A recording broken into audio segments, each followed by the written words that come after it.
Meritocracia pornô de gente sádica. O ano é 2024 e vivemos uma epidemia de vídeos motivacionais, coaches, cursos de investimento e de educação financeira criados por pessoas que ou já nasceram em berços de ouro ou enriqueceram fazendo os outros de otário. O que é meritocracia? Meritocracia é um sistema cujo sucesso de um indivíduo depende exclusivamente do seu esforço. Ou seja, se deu bem na vida, se esforçou bastante. Se deu mal, faltou mindset e vontade. Mas até onde isso é verdade? Meritocracia é o slogan principal de golpista.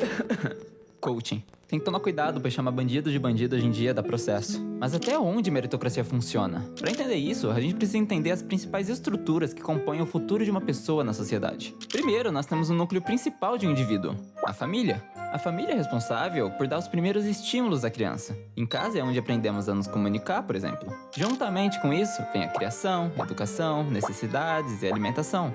Focando nestes principais pontos, podemos já identificar alguns problemas. O primeiro é a ligação da falta de estrutura familiar com a criminalidade no Brasil. Criminalidade tem relação com desestruturação familiar no Brasil, avalia Drauzio Varela. Autor de Estação Carandiru e Carcereiros, o médico Drauzio Varela avalia que o avanço da criminalidade no país tem relação com um processo de desestruturação familiar. Entre as principais causas para isso, de acordo com ele, estão a submissão das crianças à violência e à falta de carinho, além da ausência de limites durante a adolescência. Na periferia de qualquer cidade brasileira, não tem homem em casa. Eles fazem filhos e não têm nenhuma responsabilidade. Ficam as crianças com a mãe, dependente da avó, porque a avó também não tem mais marido. Desapareceu. Foi morto ou trocou ela por uma jovem. Afirmou o médico em uma entrevista ao programa Timeline Gaúcha. Você tem uma desestruturação familiar que é total. Abre aspas. Uma menina que tem 3 ou 4 filhos com 20 anos de idade vai sustentar essas crianças como? Lógico que ela pode ser uma menina trabalhadora que acha um jeito de se virar na vida, mas o risco de vender droga é grande, avalia. Ou nós agimos, paramos de aceitar esse nível de diferenças sociais na população brasileira e oferecemos oportunidades para essas crianças, ou eu acho que a situação só vai piorar, fecha aspas. Resumidamente, sem estrutura igual a sem exemplo. E que exemplo uma criança de favela possui? Talvez o MC de rima? Mas também o mano que ostenta o dinheiro que ganhou com crime. Partindo para outro ponto, temos também a alimentação. Má alimentação prejudica a saúde de milhões de crianças em todo o mundo. Alerta a Unicef. 1 em cada 3 crianças está desnutrida ou com sobrepeso no mundo.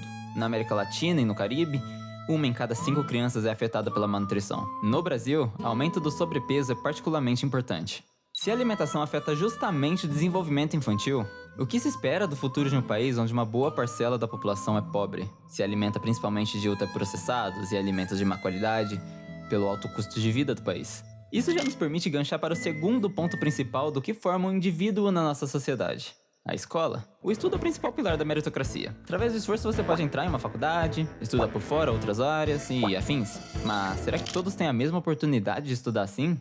Ensino médio tem maior taxa de evasão da educação básica. De acordo com o censo escolar, o ensino médio é a etapa com maior taxa de repetência e evasão, com 3,9% e 5,9%, respectivamente. Para o ministro do Estado da Educação, Camilo Santana, apesar do Brasil estar caminhando para reduzir a evasão escolar, o ensino médio ainda é uma etapa de ensino que precisa reverter esse quadro. Não é coincidência a evasão escolar ser maior no ensino médio. Muita gente larga os estudos para trabalhar. O maior fator para o sucesso de alguém hoje em dia é o estudo. Mas como incentivar o estudo se nosso sistema de ensino é tão desestimulante? Sabe, eu sinto que temos um problema estrutural muito grande. Quer dizer, sinto caralho, isso é muito visível. Voltando ao título, meritocracia é pornô de gente sádica? Sim, tudo que as pessoas querem ouvir hoje em dia é uma história de superação onde a pessoa come fezes a vida inteira e dá a volta por cima. Isso realmente pode acontecer. O problema é que quando acontece, colocam como regra, como se todo mundo conseguisse fazer o mesmo. Quer um bom exemplo? Olivia é uma pesquisadora negra renomada. Cresceu na favela, só ela e a mãe, que é empregada. Olivia se dedicou aos estudos, mesmo na escola pública. Ganhou por 2 anos seguidos medalha de ouro nas Olimpíadas da Educação. Ela então ganhou uma bolsa de estudos em uma das melhores escolas da cidade. Mas como se isso já não bastasse, Olivia se graduou em Harvard. Ela saiu da pior situação possível e venceu. Uau, é a reação básica de todo mundo que escuta uma história dessa. Ela ganhou um prêmio internacional de jornalismo. E por conta disso, queriam entrevistar ela, contar a trajetória de vitória da vida dela. Mas ela não quis. Ela ficava furiosa com isso. Quando questionada, respondia: eu sei exatamente o que querem ouvir. A menina que saiu da favela e se graduou em Harvard. Eles querem enquadrar a minha história como um exemplo de superação e meritocracia, mas isso não é nem de longe a minha história. O meu esforço é uma parte disso, mas com certeza não é o fator decisivo. E sim sorte. Sorte de ter tido 2 coisas que meus amigos da escola não tiveram: oportunidade e ajuda. Eu tive sorte de ter uma professora que se dedicou muito além das suas obrigações para levar o nosso grupo para as Olimpíadas da Educação. Eu ganhei sim uma bolsa de estudos em uma das melhores escolas, mas eu acordava às 4h30 da manhã e passava o dia inteiro sem comer. Com fome, eu não estava conseguindo acompanhar as aulas. Eu tava ficando para trás, doente, quase desisti. Só depois que eu desmaiei na escola, os professores notaram o que acontecia.